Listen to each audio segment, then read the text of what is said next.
nayibonye ndavuga ati umusaza nubwo yakoze icyaha ariko nyine birababaje arababaje. Umwana ugenda muri Range Rover yiwabo arutwa n'umuhungu w'umunyonzi ugenda ku igare yiguriye. By the way noza festation kuri Elisa madame Kid niko nabyita aburana mu muhezo ariko n'ubundi makuru akajya hanze nyuma kajya ku mihanda. Nese ubwo babyagenze gute ko n'ubundi baba baduheje n'ubundi makuru nta n'ubundi ntabwo tudukina makuru. Kid turamuzi Yego ntabwo tudukeneye kumureba. Bamushyira mu muhezo akamakuru tukayamenya. Uwunganira Prince Kid yegereye Miss Elisa nuko nyine ari fiance we. Ese uko bafite ubukwe bahita bavuga ati se ibisi yaba ari yo saha nziza yuko Elisa hari umucera agiye kuzamena.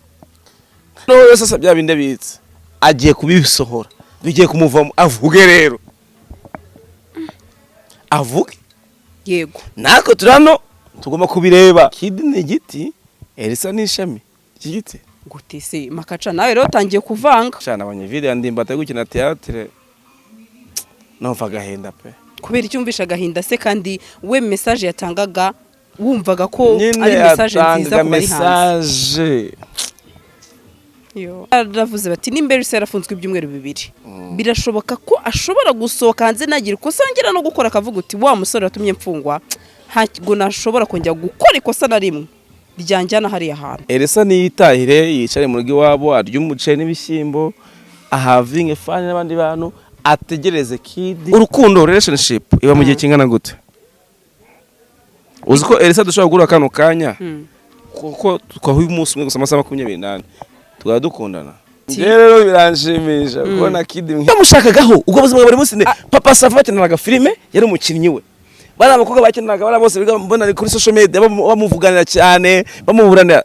Navugane wa mwana abantu baranuka abanutse bose ndagiye kumusura abakina na bose ndagiye gusura NDIMBATI.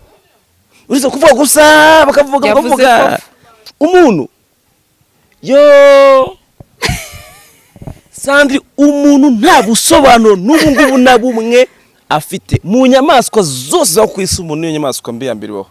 Ese maka kuki tugeze ku icyo kintu karakara? Sandri nagiye memukirwa n'abantu. Ayiwe. Reka mbivuga n'ubwambe mbivuze bigeze kundoga narwaye umwaka muri shobese se babimenye barandoze ndapfa ndahwera haha navuze mu mwuka umuntu uzabaza umuntu bitacyusa deje cyose. Kumwe ngo umuntu ngo yanze kujya gusura NDIMBATI kumusura umuntu NDIMBATI ari hariya kubera iki? Kubera ibyaha akekwaho. Kubera ibyaha si ibyaha akekwaho ibyaha yakoze ari hariya kubera umuntu umwe wese afite amateka ye n'abantu bari gukora ikiganiro kano kanya bakubwiye temwanyaje zabo bakavuga abantu bakavuga ngo umuntu yankoreye iki. Sandri cano mwahita muyifunga. GASARO TV bakunzi ba GASARO TV tubahaye ikaze muherereye mu mpande zose z'isi abari mu Rwanda n'abari muri diaspora ku migabane yose y'isi ndabakunda cyane kuko namwe mutantenguha umunsi ku wundi. Uyu munsi turi kumwe n'umutumirwa wacu nkuko bisanzwe ndetse njya mbona comment zanyu muramukunda. Tubusanze muri business aho inyuma mubona duhagaze agiye gutangira atubwira uko bimeze. Ase ngo yehe uteretse abantu ku namba Sandri ivuga ko nambaye neza fast. None se ko mbanje gwikaze byo kwa ekana abantu bereka ukuntu nambaye neza. Ni ibisanzwe nsanzwe nambara neza ariko by'uyu munsi nako nahinduye utuntu erekana ukuntu nambaye neza sibyo rata ewega we cyakora n'ubwa mbere nkumvishije wifuza kwereka abantu ko wambaye ubanzidi iminsi wambara nabi Sandri n'ubwa mbere si wowe nyine tumaze gukorana ibiganiro byinshi ariko n'inshuro ya mbere wifuje ko bagaragaza cyangwa uhagaze. Uziko reka mvuge mu basitari mu byamamare bikora ama interview hano ku GASARO TV. Oya vuga muri rusange. No reka mvuge ku GASARO ko niho turi. Ari nge muntu mukoresha ikiganiro wambara neza. Niba mbeshya muri commentaire babyandike ninge muntu wambara neza mu basitari mwakoresha ibiganiro. Ninde wundi wabuze wambara neza mu rugero? My example. Burya uzi ikintu tujya tureba biterwa nuko umuntu akubona ngiye nshobora ko nambaye gutya umuntu yambona akabona reka hari ukwambara neza kwambara neza hari abashobora kuza kubwira ngo ntiwambaye neza ngo hari abambwira ngo ntabwo nambaye neza muri comment barabizi nabo ko nambara neza icyo ni ikintu none uyu munsi nabazaniye ka classic. Okay, basi wambaye neza da. Iyo da wishireho iki se? Ndabona ari made in. Iyo da wishire vuga ngo wambaye neza. Made in Rwanda. Wivuga ngo basi wambaye neza da. Iyo da. Niyo basi. Ngo wambaye neza makacha. Wambaye neza makacha made in Rwanda. Yes. Sibyo rata? Yes. Neza cyane made in Rwanda, you know. Ona. Fresh. Ariko ari byiza no ko wambaye by the way, this is a boy but makacha black scorpion ndabasuhuje narimba kumba bakunzi cyangwa se abantu mwese bakoze subscribe ku GASARO TV ninge muntu hatwikwa ashumika sandi nangiza kaza mbwira ngo ninge ariko bana yanjye wajye umbabarira koko none muje wanje you know toji wawe sha my business ngaho tubwireho gatoye ku buryo nuwazakugana yamenya haje bo hano ahantu bayita Amariza Garden as you see mbona akabari gashyashya harimo sauna na massage muri kubibona hari bar urumva nyuma ya bar hari amacumbi so rero na ahantu muri no minsi amacumbi ni kuvuga ngo hajye hazaba ashaka gutanga happiness abashaka happiness nabaha amacumbi meza cyane so rero na ahantu muri no minsi nagira ubuntu Imana iniza nyine indi business ya kabiri ni business ya kabiri yavutse ivuye kuri izo nsango nkora kuri filime mbaya series True Love na Superstar zabyaye iyi business ubonanga so rero nakabari kitwa Amariza Garden gaherereye i Kanombe mu Busanza aho bitaradari yego yes so niho turi nkuko mwadusuye hari imbere ubona harimo bar urumva nyuma ya bar hari abacunga kugenda bahabona videographer ari kugenda ahafata humura so rero ubu ngubu niho nahita ni kwa makacha niho nyine ibintu byose bikubera so noneho nkabambabwiye yuko officially tuzafungura ku gatandatu nibwo tuzakora opening bar official tuzanekana na match ya Champions League finale Liverpool na Real Madrid ndetse nabwiye ko bazaba ari n'ibyamamare byinshi cyane byinshi bazaba hari baje kunshigikira nyine kuba bari kumwe nanjye so rero karibu ni ku gatandatu kwinjira n'ubuntu gakonso kabisa konsoma none ikirenzeho haza bari na promotion ya score yego se abatanywa score ibinyobwa byose birahari yego ibinyobwa byose birahari ariko ubwo ni fanta bakakongeza indi oya promotion ni score gusa score niyo promotion yayo uzajya ugura score 5 baguye 6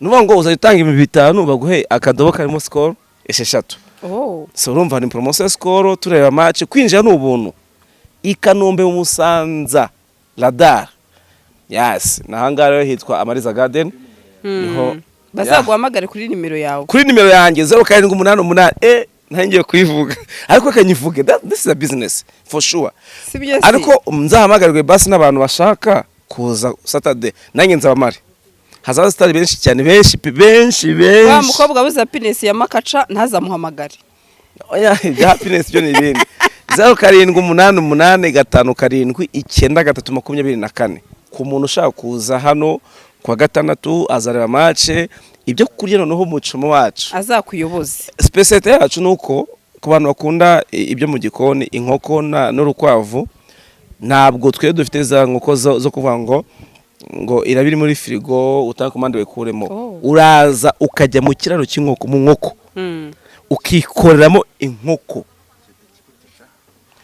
ikiri nzima ukihitiramo inkoko ushaka bagatawe kubagiraho ngo bagatabayotsa urukwavu kajya mu nkwavu ukikuramo urukwavu ruzima bagatabaga ureba bagatabarwotsa so rero byinshi bihari hari akabenzi hari ni byinshi tumva biryoshye rwose gatatu no muriro kandi nabwo nyine ku gatatu no kwafungura ku mugaragaro hazakomeza ibihe byose umuntu uzaza bwa mbere wamugeneye iki abantu batanu ba mbere bafite sauna bafite sauna ya free na massage ugomba kwimenya ariko nibuze 5 person ba mbere hawe umukobwa ba umuhungu ba mbere bazagira hano urumva kwanza no ubuntu ariko batanu ba mbere bazagira hanga yego bazahabwa sauna y'ubuntu ushaka kuza saa 8 ukabanza kugiye muri sauna upitamo isaha imwe ebyiri uri kota umeze neza ugahita usohoka mufite fresher ugahita wicara muri garden hariya muri bar buri kintu cyose yego ya shabiza biryoshye ntawe nubwo wabwiye abantu isaha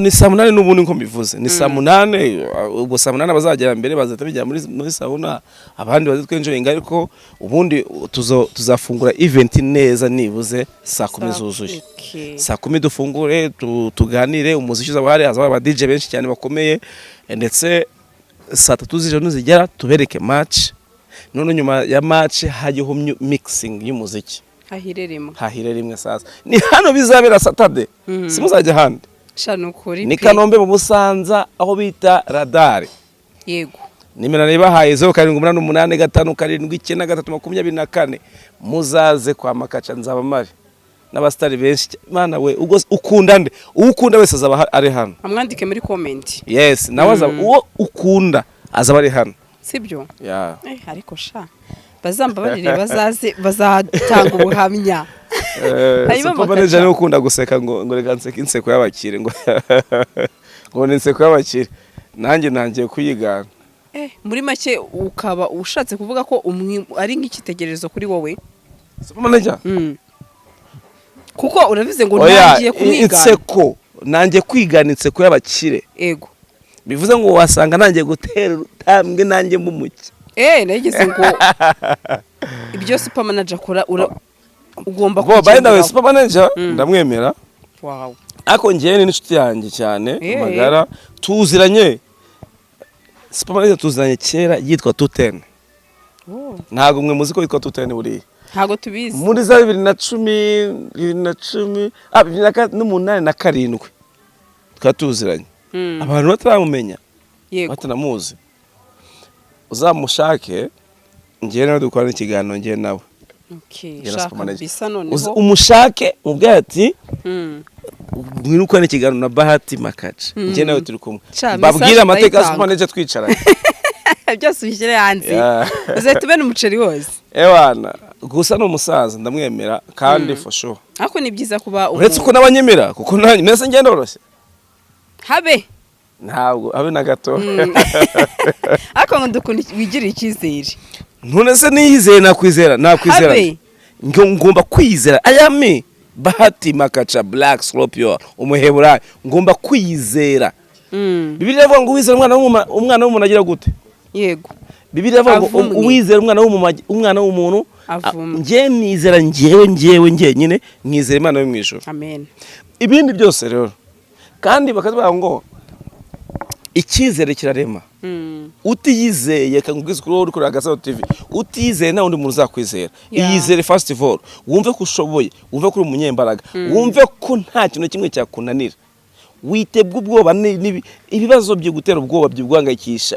ushoboye kurusha ibibazo yego naho ni akabazo ni kaza gatatanya ngo abana ngo kazaba kabaye iyizere wizere iki kurimo wizere imbaraga zikurimo hejuru yawe no kwizera kwawe wizera Imana yego ibindi byose wizera umwana w'umuntu agira gute avumwe ni wizera umuntu ngo akora service akaguhemukira uzababara ariko ni wizera uko ati ibi bintu nabikora wow ntabwo twavuze tuzi ko bino bintu bizabira hari ibyacu no sibyo rata aho ko turabahasala we hustle every day every night turukora ikiganiro nijoro aya masaha tukora ikiganiro harabaryamye cyane saa 3 za nijoro ngiye nsigaye ndyama amasaha atarenza 3 kandi umuntu agomba kurya amasaha nibuze 8 nsigaye ndyama amasaha atarenza 3 nshaka ikize nese ubwo nzinjira kimwe n'umuntu kano kanya uryamye haso we izerera muri wowe nutizera muri wowe nta muntu uzizera muri wowe iyizereremo naho niwizerera muri nyoko rumenye uko mama wawe cyangwa papa wawe bakagutenguha suza babare kuko wabizereyemo umuntu navuze ngo umwana ugenda muri Range Rover iwabo arutwa n'umuhungu w'umunyonzi ugenda ku igare yiguriye. Nibyo rata nibyo koko. Hanyuma twikomereze inavuga ngo Prince Kid yagiye ku rukiko rwisumbuye rwa Nyamirambo yari yajurengera ngo urabizi. Ya ndabizi. Yego. Nubundi yaburanye mu nuza mu buryo bwa mu muhezo. Igitangaje rero nahoze mbibwira abantu ejo aburana mu muhezo ariko n'ubundi makuru akajya hanze nyuma kajya ku mihanda. Nese ubwo babyagenze gute ko n'ubundi baba baduheje n'ubundi makuru nta n'ubundi ntabwo tudukina amakuru. Kiri turamuzi. Yego. Ntabwo tudukeneye kumureba. Bamushyira mu muhezo akamakuru tukayamenya. By the way congratulations unoza felicitation kuri Elisa. Madame Kid niko nabyita. I'm not sure but nyine niko bimeze nibyo bihuha bihari. Ibihuha bihari nuko Madame Kid yafunguwe aho gufungurwa byo nagari gihuha kuko yafunguwe igihuha nuko ngo ari madame. Yego. Kandi yaziraga we. Kimwe nuko wasanga atari igihuha cyangwa sari nacyo. Hanyuma urakoze. Impamvu imyita igihuha nuko tutabizi. We are not sure. Okay, urakoze. Hanyuma makaca narindi ku rukiko urakoze no kubanza mbere ko tugera kuri Kid tubanze kuri Elisa. Mu byavuzwe mu rukiko bivugwa na Elisa. We yarivugiye uti ngewe impamvu nakoze ibi uwunganira Prince Kid mu mategeko. Yaranyegereye ansaba kugira ibyo nkora nshaka Muheto, nshaka uriya Lilian, nshaka na uriya mukobwa wundi yitwa Megan. Ya Megan. Ati hanyuma bandika ziriya mapuro atariko nuwunganira Prince Kid wabimbwiye. Hanyuma abantu ikintu bibajije benshi bari baje se ni gute ko tuzi ko hari aba miss benshi batandukanye kubera icyegereye Elisa akegera Muheto. Oya? Elisa kubera icyo umwavoka wa Kid yegereye Elisa. Uwunganira Prince Kid. Yes. Yegereye Miss Elisa. Nuko nyine ari fiance we. Ese se uko bafite ubukwe? Siko nabyo bafite ubukwe. Muri bya bihuha. Nawe arangije avuga ati umwunganizi wa Kid yarambwiye ngo nkuri ibi nibi ndabikora. Yego. Yabimubwiye nkande. Nicyo nyine abantu bibaza. Nyine nka fiance we icyo tumaze ni kutemusha guca. Oya nago tubizi Elisa we yasabye urukiko imbabazi disi. Kandi narabariwe. Arababarirwa aravuga ati yewe naniteguye kuba nafasha inzego kuba hari amakuru natanga. Bamwe bahita bavuga ati se ibisi yaba ari yo saha nziza yuko Elisa hari umuceri agiye kuzamena. Dutegereze. Dutegereze umuceri. Uko biri kose rega akambwiza ukuri. Nta nduri vugira ubusa. Bona akambwiza ukuri. Ingoma irimo ikintu. Tuvuga ingunguru irimo amavuta. Iyo ukubise ntabwo ivuga. Yego. Ariko iyo warangije gukuramo amavuta arimo ukagikubita kirasakuza. Yego. So bivuze ngo kutavuga kwa Elisa nuko hari ibyo abitse. Noneho yose asabya binde bitse agiye kubisohora bigiye kumuvamo avuge rero. Avuge. Yego. Nako turano tugomba kubireba tukwireba nyine tukamenya nyine rege byacu nukureba. Nese hari ikintu twakora uretse kureba. Nukureba tukumva. Nta n'ubushobozi dufite bwo kuba twajya kuburanisha abantu. Yego. Nta bushobozi bwo ngo Kid byo kumufungura. Nuretse kureba tukumva tugashyira commentaire tukikomereza. Nta kindi. Hanyuma harabatekereje ko Elisa ari intandaro yuko umubano we na Kid warangira. Uti nimba yarafunzwe ibyumweru wasanga na game goze byo sinjyafa kwizera ibe. Oya niba umva maka niba yarafunzwe ibyumweru bibiri. Amakuru yazatangaza yavuze ukuri yavuze ajya gushyira hanze urakuze. Ashobora kuzaya harib ntayatange kuri twebwe uko bamwe muri azatuma Kid afungurwa. Wasanga amakuru azavuga asatuma Kid afungurwa. Ariko nanone wibuke ko badakurikiranweho ibyaha bimwe batari bakurikiranweho ibyaha bimwe. Ariko nishami Kid ni giti Elisa nishami igiti gute se makaca nawe rero tangiye kuvanga. None se Kid icyazi tuvugana Elisa ari kuzira ari kujyaziraga Prince Kid. Nese urwumva igitarinde ishamarinde. Impamvu mbivuze ibyaha Kid akurikiranweho hasigaye bibiri. oya turebe kid hanagaze turebe n'ibyaha Elisa yaziraga. Yego. Yaziraga gushaka kurenganura nyine yaziraga kid. Yego. Ntabwo kid ari kuzira Elisa. Elisa yaziraga kid. Yego. Bivuze ngo kano kanya kid ni igiti gihagaze, Elisa ni ishami rye. Kuko yazize rya shami baritemye kubera igiti rihagazeho. Iyo hataza kuba cya giti rya shami ntabwo ryari kubaho. You get? Sinzi nukunyumva. Iyo hatabaho igiti ntabwo ishami ryari kubaho. Yego. Iyo kid atabaho ntabwo Elisa twakumenya. Yego. No kid iyo adafungwa Elisa ntabwo ari gufungwa. Kandi Elisa yafunzwe kubera kid. So urumva kid nyine ni umugabo, Elisa akaba umugore. Kuki atafunzwe se Jory cyangwa afunga Megan? Kuki se wa mugani wawe umwunganizi kuki umwunganizi wa kid atagiye kwa Megan cyangwa arebe Muheto akarebe Elisa? Erega nuko uyu munsi niko kabazo dushyiraho. Ako kabazo rero, ako kabazo niko kazatuma uwo muco ryanze tukabireba either kid agafungurwa cyangwa se agafungwa. Gusa igihari nuko nyine byanze bikunze kuba kid afunzwe ari mu genzacyaha hari cyabayeho cyatumye afunzwe, ko ntabwo umuntu aba azira ubusa yakarekuwe. Hari ikintu cyabayeho cyatumye umunsi turi kuvuga kid afunzwe. Gusa ngiye cyo navuga kuri kid, Imana imufashe imworohereze, kandi nyine erega ahantu ari ntabwo ari we wenyine uriyo. Hari benshi bagiyeyo, hari abenshi bariyo, kandi nta sheni ndacika. Nabonye NDIMBATI yari yakiriye asigaye kinamo filme. NDIMBATI asigaye kina filme muri gereza. Cyo kangwiza ukuri. Nanjye NDIMBATI nabonye numva none agahinda karanyishe. Shana abanye video NDIMBATI gukina theatre. Numva agahinda pe. Kubera icyumvisha agahinda se, kandi we message yatangaga wumvaga ko ari message nziza ku bari hanze. Yo. Ane. Ira message ni noneho wumvisha navugaga.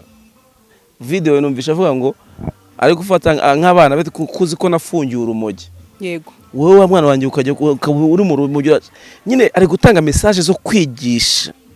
Ziri very very different na message yatangaga akiri mu buzima busanzwe. Yego. Ugete. Nayabonye ndavuga ati umusaza nubwo yakoze icyaha ariko nyine birababaje, arababaje. Gusa nyine niko kubaho. Niko kubaho n'ubuzima, kandi nyine bugomba gukomeza igihe kikazagira bakamukata imyaka kari simeza akazava. Yego. Niko buriya buzima niko isi imeze. Makari ikibazo utansubije. Bamwe baravuze bati nimba Elisa yarafunzwe ibyumweru 2. Birashoboka ko ashobora gusohoka hanze nagira ikosa ngera no gukora akavuga uti wa musore watumye mfungwa ntago nashobora kongera gukora ikosa na rimwe ryanjyana hari ahantu. Impamvu rege icyo kibazo mbashije sinzi impamvu utabonye ko nagikwebye. Impamvu nagikwebye nuko ntabwo turishwa neza ko kid na Elisa bakundana. Bibaye se atari byo. Bibaye ari byo yabarwanye ku mugabo we. Byagera magasanga ibyo yarimo namakosa akavuga ati kwe reka mbe umunyakuri mvuga ukuri nasanze nawe gukora amakosa. Ko ari ukuntu ukora ikintu uvuga ngo reka ndwanirira umuntu runaka utazi ko uri murakora amakosa. Unyuma ukaza kwijuza impamvu abikoze utaruzi ko wakoraga amakosa. Yego. So rero Elisa niyitahire yicare mu rugo iwabo arya umuceri n'ibishyimbo ahavinge fani n'abandi bantu ategereze kid ibizavamo. Yego. Ahubwo mbaza ngo kid niba bafitanye ubukwe n'urugero baramutse bamukate nk'imyaka myinshi izatuma Elisa adategereza. Ubwo bizamusaba gushaka undi musore. Yehera happiness bete. Namutegereze rega hari abantu bihangana. Gutegereza ni kwande. Ubu kid amufukata imyaka 15 Elisa yategereza ngo azave makuru ubukwe. Nayo bamukatira. Baza nk'ingahe. Dufashe urugero n'urugero bamukate nk'itanu cyangwa 3. Tuvuye ko yategereza. Uyu munsi afite 24. Uzi urukundo relationship iba mu gihe kingana gute? Uzi ko Elisa dushobora gura kano kanya kuko twahuye umunsi umwe gusa amasaha 28 twaba dukundana urukundo baba mu isegonda rimwe. Hari ikintu abantu batari bamenya, buri kintu cyose kibaho kwese kibaho mu isegonda rimwe. Isegonda rimwe umuntu apfa mu isegonda rimwe. Yego. Umuntu akavuka mu isegonda rimwe. Ikintu cyose bana na kid urumva mu rubanza kumukatira cyangwa se wari wese bakatira ni isegonda rimwe.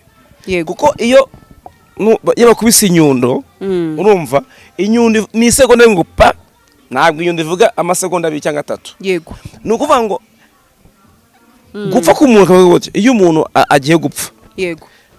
Umutima uratera ku munota wa nyuma isegonda ngo pi ugahita uhagarara. Yego. Ibyo byose mu isegonda rimwe.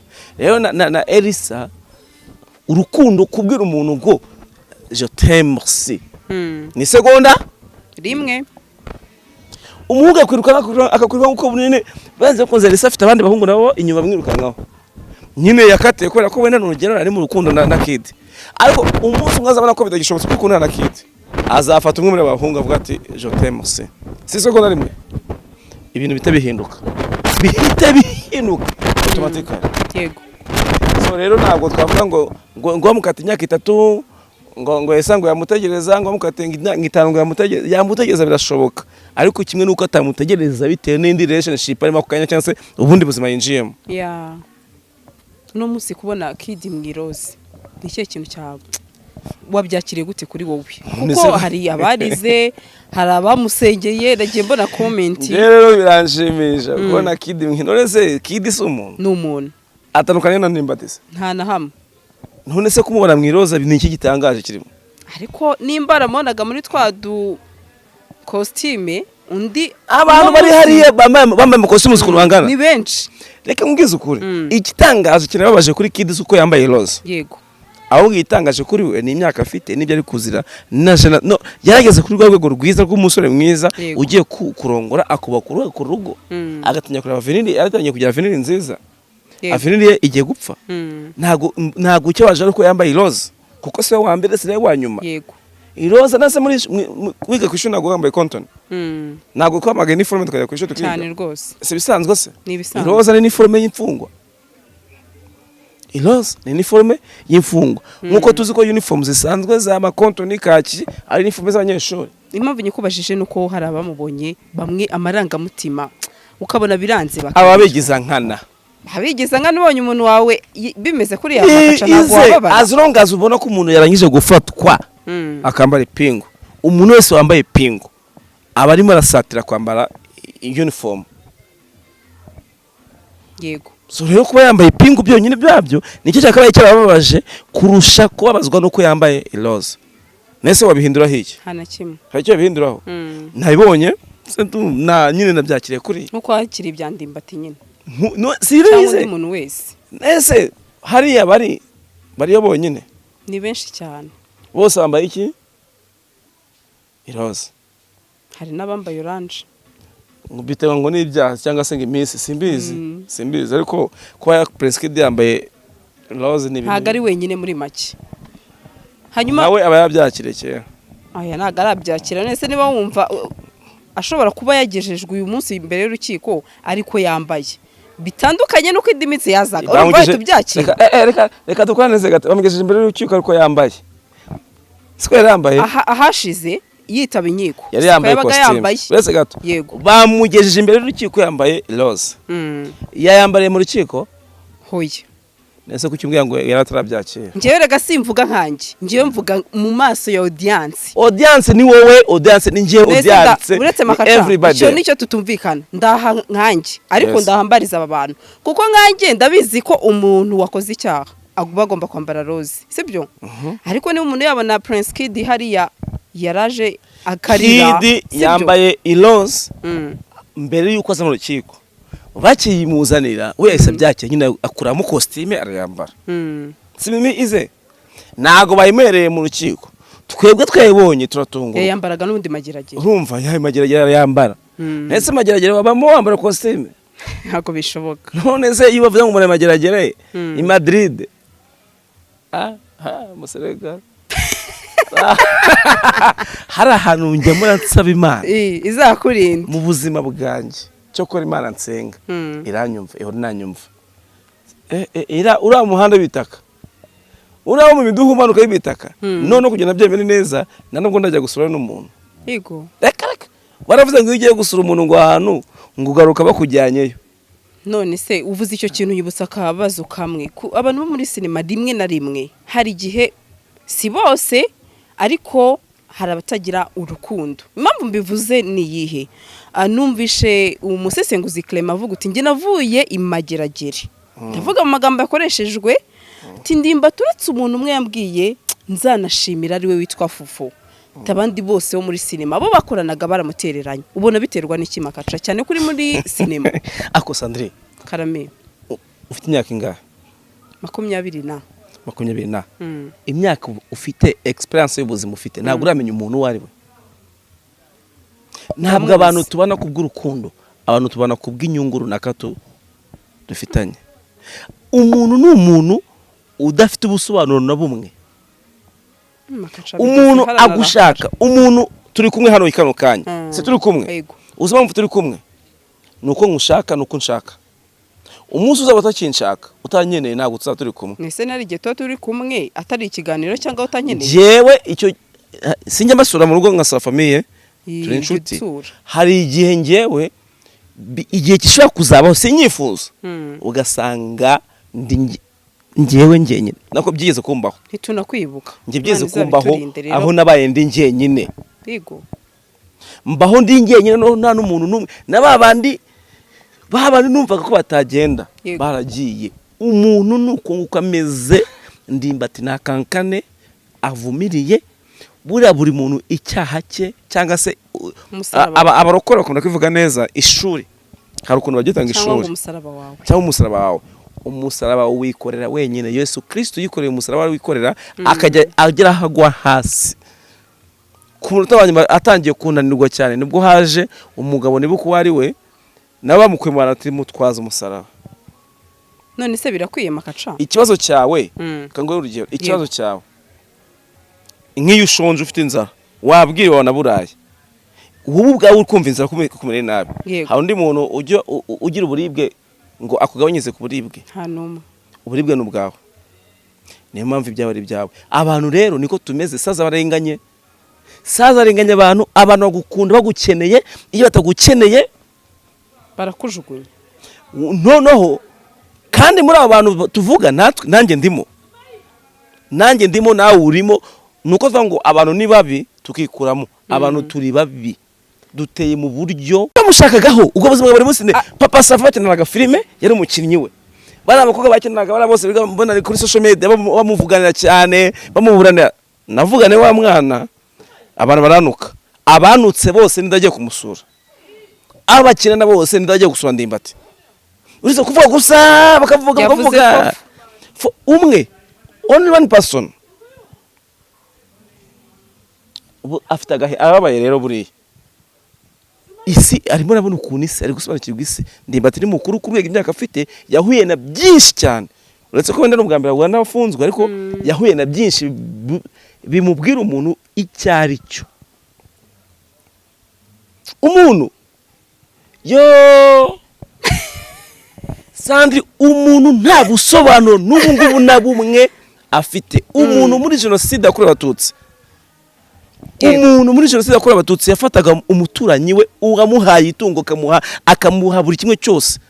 Cyangwa se umugore we cyangwa se wamuhaye umugore. Ibaza umugabo muri ufataga umuntu ufata umugore bakamwica. Ni uri gutinya kuvuga ngo yanze gusura NDIMBATI. Umuntu ufata umwana we yibyariye akamwica. Ni uri gutindaho ngo ntabwo yasura umuntu. Umuntu ufata akana kagahinja akagafata akakinamo baro. Ni uri gutinya kuvuga ngo ngo yanze gusura NDIMBATI. Ako makabanza abantu bagukomerekeje nawe urarakaye. Umuntu ni umuntu wa mugani wa maji. Umuntu noneho arenze mu nyamaswa zose zo kwisi. Umuntu niyo nyamaswa mbi yambiriweho. Ese maka kuki tugeze ku icyo kintu karakara? Nuko ntabwo Sande nagiye mumukirwa n'abantu. Ayiwe wa muntu nge nafataga nge nigeze kurwara. Reka mbivuga n'ubwa mbe bivuze bigeze kundoga. Narwaye umwaka muri showbiz se babimenye barandoze ndapfa ndahwera haha navuze mu mwuka umuntu uzabaza umuntu bitacyusa dige cyusa Imana imene umugisha nageze ku rwego na famille yanjye urumva nta n'umunangiraho people babandi nitaga abo twaririmbanaga just family bose ngera ku rwego bavuga ati uraturambiye pfa cyangwa se ukire umuntu kandi umuntu wari wandoze friend of mine ngwara umwaka 2019 narwaye mu 2019 2018 mu kwezi kwa 10 paka 2019 mu kwa 10 ngiye umwana wanjye w'umuhungu yavutse mu kwa 12 yavutse ngewe ndi mu bitaro ndi muri serum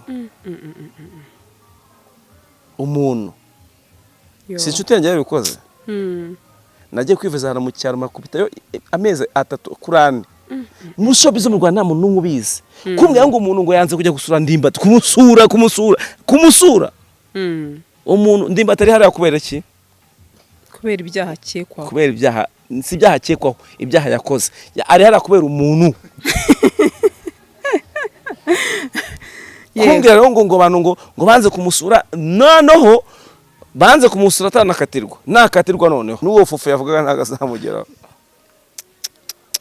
ni ibintu ugomba kwakira ukabana nabyo ukavuga ati yes nibyo reka mbane nabyo twese everybody has a story buri wese afite amateka ye n'abantu banakora ikiganiro kano kanya bakubwiye temwanyaje zabo bakavuga ngo umuntu yankoreye iki Sandri cyane mwahita muyifunga buri muntu wese muri commentaire ati ngewe umuntu yankoreye ibi cyane mwahita muyifunga umuntu ni inyamaswa itavugwa umuntu ni inyamaswa ya mbere iba ku isi umuntu ni inyamaswa mbi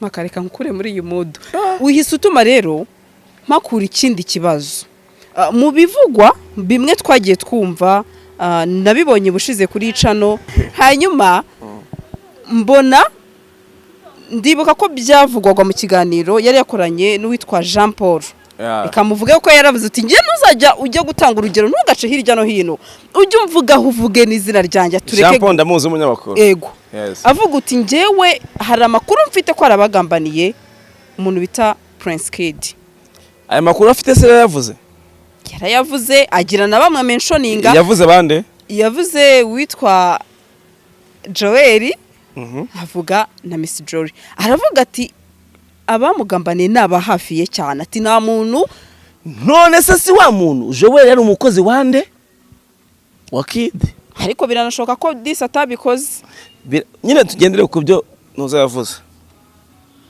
Jean Paul ntabwo njye mbizi tugenda ku byo Joel yavuze Jean Paul byo yavuze so Joel yari umukozi wande wa Kid yego ese utegeza ko umwanzi wawe ari kure yawe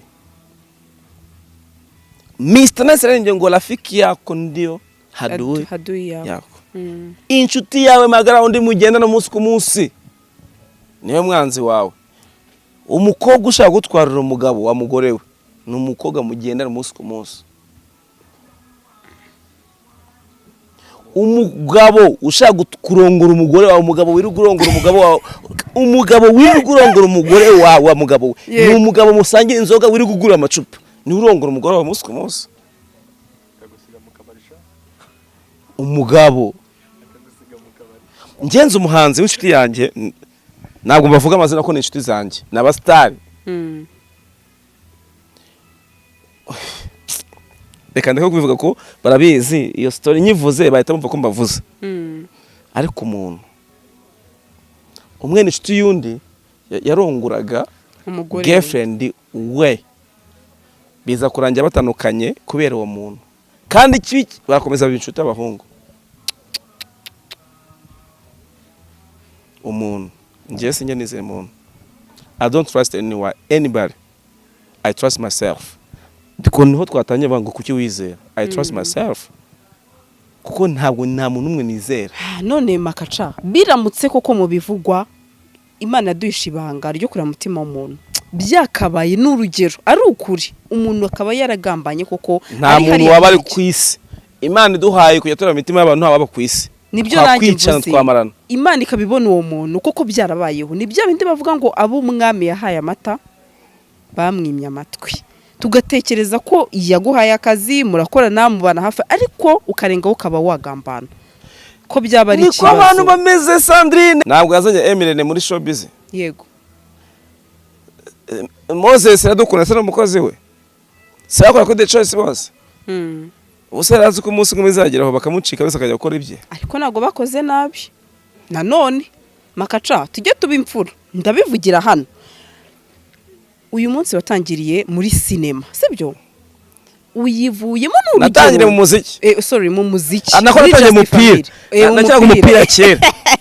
Nakiye muri Esperance deuxième division mu mupira njya mu muziki, mu muziki njya muri cinema, ubu ngeze mu mbari. Byose ushobora kubivamo. Nimba wakoreraga umuntu n'urugero nanze amahirwe nuko yikoreraga. Ukavuga ngo nakinnye muri projet y'uyu. Reka mbireke ntera imbere nshinge akabari kanje. Makaca nk'umwana w'umuntu wakishimiye ko runaka ateye imbere ukavuga uti nta kibazo ugenda amahoro range sigarandi. None kuki uyu munsi twagira ikibazo kuri Emirene ko yashinze cano?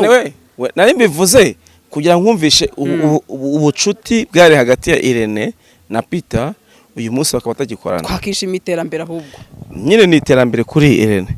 Ariko se kuri Peter ni iterambere. Ni igihombo of course. Thank you. Hari umuntu ukunda igihombo? Nta numwe. Hari uwishimira igihombo? Nta numwe. Nta nuwanga inyungu. Hari uwanga inyungu? Hawe. Umuntu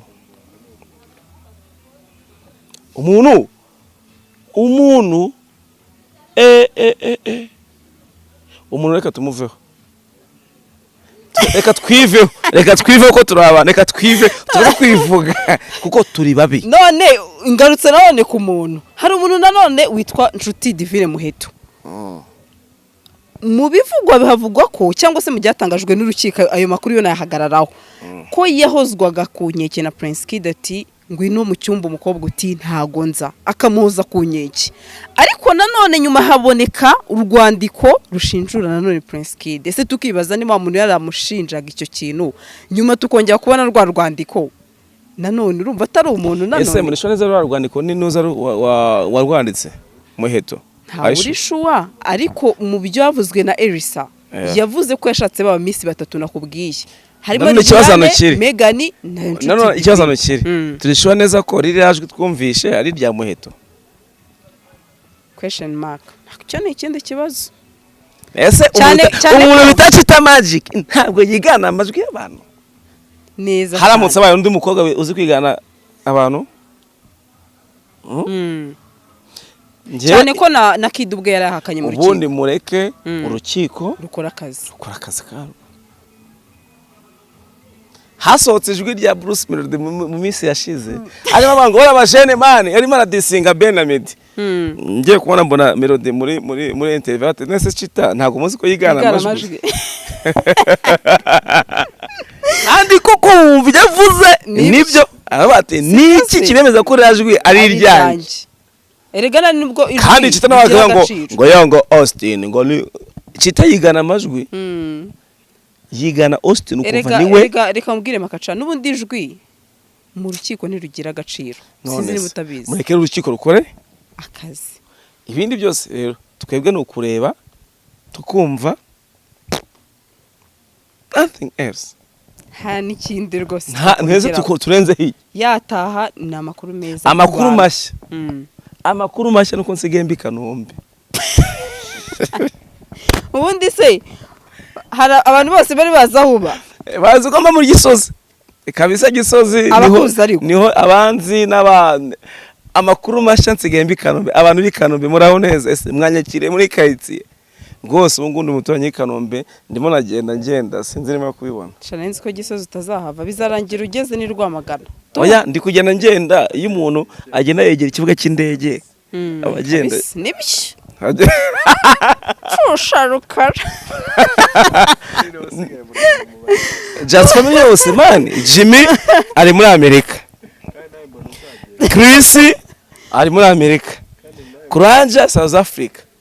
Ubwo nanjye ngeze Kanombe mu ndabo ye z'Ikanombe witegura kugenda ubwo rero wazomeje bundi ati rutema ikirere hafa muri make message makaca kabarayitanze aya nje nabaye muturanye buntu ibiri Kanombe nabaye muturage w'Ikanombe niho nuye by the way nanyakiriye neza nakunze abantu b'Ikanombe ukuntu bakira abantu which is good uretse ko nanone ari naho ni bara iri na business ni hiri nagomba kwegera business kugira ngo ndebe ukuntu urumva ko gukorera muri Kanombe utaha Gisozi ni imvune nabonaga ari bikomeye cyane Sandri wese tugasoza hari ibintu cyashaka kumbaza reka dusoze Sandri uzongera kuntumira njyanze kurya inyama nkumbuye inyama igihe cyose uzashaka uzazi wacu ni karibu rwose urya inyama Okay, reka dusoze tuvuga gute ati njewe yari Bahati Makaca hano turi ni Amariza Garden niho ibintu byose biri kubera kwa gatandatu tuzafungwa ku mugaragaro tuzerekana match finale ya Champions League hazaba ari promotion ya score muze hazaba abasitari benshi cyane aba DJ muziki mwinshi cyane kwinjira n'ubuntu for sure ntacyo tugusaba nukuza gusa tugavinga fani nzaba mari njewe Makaca iyo uvuze utyo hari ushobora gutekereza ngo ashobora kwinjira akaza kureba aya nta muntu ujya mu mbaraje kureba hari urukwavu rwiza urukwavu ujya mu nuza ahandi ziba ziri mu kiraro cyazo ukarwikoramo n'abazima bakahita barubaga hari inkoko wifata rinzi bakayibaga hari akabenzi hari igiti reka tuvuge ngo for more information hazaba na match none for more information za nimero 0788 0578 iyo nimero ni y'akazi nagari ya Makaca wakoze cyane I love you guys.